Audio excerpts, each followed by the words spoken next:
Assalamu alaikum and good evening. This is Witness and I'm your host Quatrina Hossain. 12th October 1999. Many of you may remember that day when at this time, 12 years ago, the entire nation was on tenterhooks. At 10 p.m. that night, we didn't know what was happening and what was going on. There was mass confusion. I remember I was in Karachi that day working at a newspaper. And as time went on, the news started trickling in. And within hours, we found out that the country had become the victim of yet another military coup. Then and now, a lot has changed. And a lot hasn't. That's what we will be talking about today. We could, of course, indeed revisit history and talk about what happened that day and what were the events that led up to it. But let's face it, we all know what happened that day and what led up to it. What we are lost in right now is a complete fog of confusion regarding where the country is going today. With this, for example, the report in the Financial Times out of England that on May 2nd, President Asif Ali Zardari was so worried about a military intervention that he asked for assistance in communicating to the United States to prevent a military coup. Well, did that happen or didn't it? We don't know. It's a report that appeared in the Financial Times out of London. Having said that, democracy today, is it delivering or not? What do people expect of democracy? What do the people want? In the line of mandate, perhaps, is the best description of our program today. And joining me in the studio to discuss this, my first guest, Mehreen Anwar. She's an MNA from the Pakistan People's Party and the former State Minister for Law, Justice and Parliamentary Affairs. My second guest in the studio today, Engineer Khurram Dastagir, who is an MNA with the Pakistan Muslim League N, and he's the Deputy Secretary for Information from his party. Welcome to you both in the program today. Thank you so much for joining us. And Ms. Raja, the events of 12th October 1999 are of course in front of us. But a lot has changed since then and a lot hasn't. In your opinion, what hasn't changed? Bismillahirrahmanirrahim. First of all, I'll definitely, because 12th October, the day was a very black day, and I think political government, elected political government, was couped by a dictator, which is not a very good thing. But what has happened and what has not happened, you see, it is a long list of happenings also. And if there is it is always said that there is a room for improvement. You see, what has been done in all these years, if you ask me about 3.5 years of our government, we have done so much in this tight, you see, crunch, the economic crunch, and you see what was the condition of law and order. We have done things which were not even done for 60 years, like FATA reforms, like NFC, like Gilgit-Baltistan, Kala Dhaka. And one of the most important things which can add, which can help toward the economical strength is that the 20% of shares in the companies, they have been given to the workers. And I think this is a very big ownership, and this is a work which is done by Honorable President Asif Ali Zardari Saab. His vision to strengthen the economic conditions, you see, if he talks about currency swap, he talks about dams, he talks about, you see, we have to see these are the things which has been done till yet. I want to come back to and these what things has in not detail. been done. What what has not been done? You see, a thing what has not been done should be done is that if there is something wrong, if the opposition think, the political parties think that there is something wrong, they should point out in a democratic way. They gave you 45 days with an economic reform which you accepted. No, excuse me. Let me tell you that we are in a process of doing right. You see, if something which is not right, you pinpoint that. You are in Public Accounts Committee. According to Charter of Democracy, we have given the chairmanship of Public Accounts Committee to Chaudhry Nisar Saab, who is a MNA from leader of opposition. And you see, I must tell you one thing, and you should admit it, and the people will also admit it, that we want the democratic system to be stable and to go on, because if whatever any political party takes a step which is wrong, you see, that has to be answered. Okay, I will come to all these things in detail, but I have one question specifically that I do want you to address. Does your government still fear a potential military takeover as reported in the Financial Times? Are there still places where you feel that your government is not entirely secure? Quatrina, let me tell you very clearly that we are not afraid of any military coup. What we are afraid of is the non-political, immature attitude of political parties, because any political party, if it is not acting according to democracy, if it is not acting which can help democracy, which can help the legal political system to work, that is something of concern. But even then we'll stop them not to do it. If they want to do something, this kind of dharnas and this is not, I must tell you that this kind of a sitting of parliamentarians before a democratic elected presidency is not good. Muslim League, because Muslim League Nawaz, this is an elected democratic presidency, not a dictator's home, not General Musharraf's. How many rallies, how many you see dharnas have they done when Musharraf was here? What have you see, we are not afraid of anything. If they are talking of election, okay, well, do it. This will do by-elections. I tell you, the main thing which is disturbing them. By-elections, so you do feel, okay. I now have to give Mr. Khurram Dastagir his right of response here.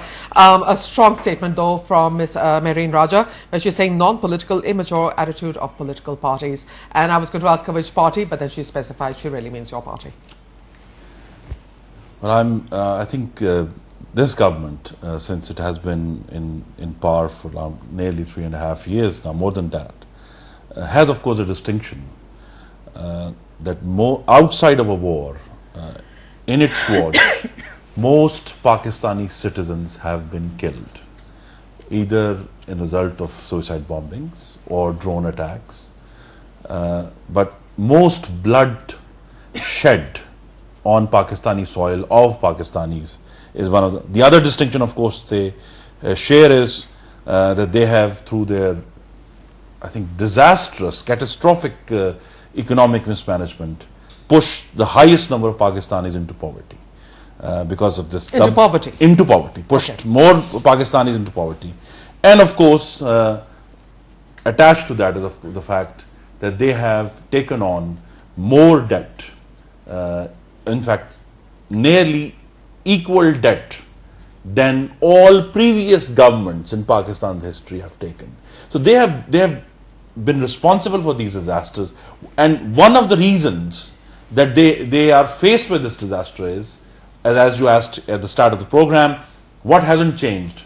Pakistan's foreign policy has not changed when it comes to war on terror, despite 2 unanimous resolutions of Pakistan's parliament. But this government refuses to change its policy, and in fact its two-faced policy, which is now amply documented in different books and WikiLeaks, is that this government has been saying to the Americans, and in fact President Asif Ali Zardari is on record saying to Michael Hayden in New York in November 2008, as quoted in Bob Woodward's book, that you kill the seniors, you are worried about collateral damage, we are not. So they have been responsible for, in fact, calling democracy into question.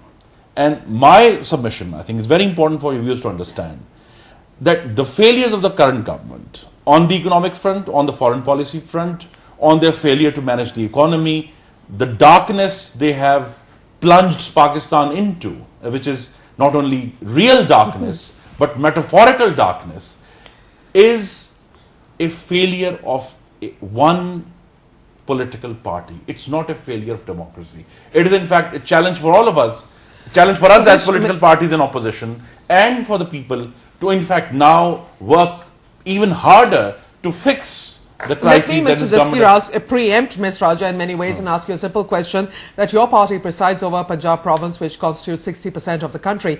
What is so different that your party has done in the Punjab that you can hold up and say, tell the federal government, look, we did this in Punjab and it worked? Number one, we have not put our cronies and friends into positions of extreme importance economically. Economically. In other places you have. Yes, there will be certain acquisitions that will come in. Okay. But the fact is that in key positions, there are capable people who have been appointed, number one. Number two, massive recruitments in police and education department on merit. And I think Ms. Raja would agree to that these recruitments, I mean, in fact, Mr. Shehbaz Sharif has angered many of my colleagues and myself included by refusing to give us any say about who is going to be recruited in police, who is going to be recruited in the education department. Massive increases in outlays in the health department. Free testing, free medicines, free gynae services in hospitals. I'll let you respond. Yes, you let him finish. Of course, that's why there are only two of you today. Right, so both parties get equal time. I think if I had to summarize it, I think in Punjab, we have put resources of the public towards serving the public wherever we can. So there are still problems, there are still issues in police, there are still issues in in hospitals, there are still issues in schools, but we have tried very hard to put these resources where they are needed the most. And I think there, despite all the criticisms, improvement has taken place. Substantial corporeal improvement has taken place. Yes, there is still quantifiable improvement. Quantifiable improvement. I think if you look at third-party surveys into education in southern Punjab, you will see there is a quantifiable improvement in enrollment. Yes, I'll stand by it. Quantifiable improvement in children being sent to school, which they didn't used to before, and of course this issue of the fact that this effort to move recruitment away from to use as a tool for political patronage. The whole depoliticization of the police issue. I think I will comment on what I think you're doing wrong in that area later, because I have my personal opinion about it. But Ms. Raja, instead of just making this a back and forth about who's good and who's not, let me lay in front of you some statistics which are disturbing to say the least, which is that the country's this is reported in today's Express Tribune newspaper, that the country's external account has come under pressure in September, and the central bank's own foreign currency reserves depleted by 1.4 billion in 3 months, $200 million more than what the authorities had assessed for the whole of the current fiscal year. These are very scary figures, and we are going back to the IMF far earlier than the country had expected. Quatrina, I think inshallah these problems will be well taken care of, but let me how and when? Very soon. You see, we'll sit together, we'll make out some the strategies which are there, they will be well taken care of. One thing which my honourable Ms. Raja, Parliament... You're making a very sweeping statement. How are you going to fix the economy when your borrowing continues? And here's another thing that really worried me. The assessment that we had was based on a healthy trend, and export and remittances would continue for another year. But the first quarter figures indicate that they have dropped. Quatrina, we always go out, Honourable President Asif Ali Zardari Saab, we always talk about trade, we don't talk about aid. You see, how will we improve? I'll come to that also, and inshallah we will do that. In all these troublesome situations, we have come out of it.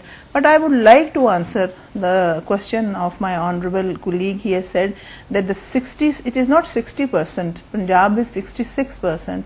And I think more answerable is Punjab. He has said everything is going very well.